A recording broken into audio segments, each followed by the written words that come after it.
Bonjour, alors aujourd'hui on va vous emmener en zone humide.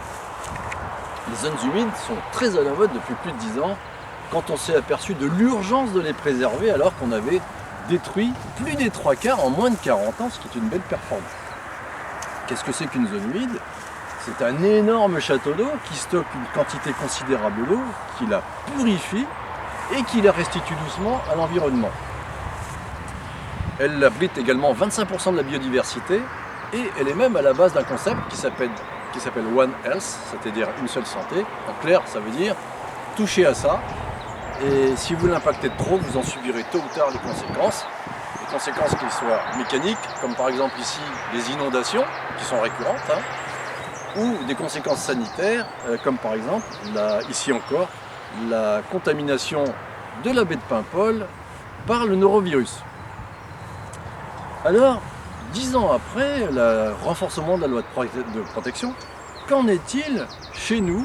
Parce que ce que je veux vous montrer, vous voyez, c'est qu'avant de déplorer ce qui se passe en Amazonie, regardons d'abord chez nous. Parce que vous voyez ici, ce boisement humide a été détruit par l'exploitant et nous sommes ici dans le premier stade de la destruction d'une zone humide. Zone humide, dont vous voyez ici des parties caractéristiques. Nous allons voir maintenant les stades suivants, qui sont, contrairement à celui-là, irréversibles. Voilà, grâce à notre hélicoptère, on va voir que l'exemple est donné d'en haut. Vous voyez que cette zone humide était occupée de longue date par un seul bâtiment. Mais plus de 10 ans après le renforcement de la loi de protection, elle a quand même fini par être sacrifiée aux ambitions économiques de la commune. Regardez par exemple cette bordure de ruisseau, actuellement en comblement. Il n'y a qu'à combler, vous voyez, comme ici.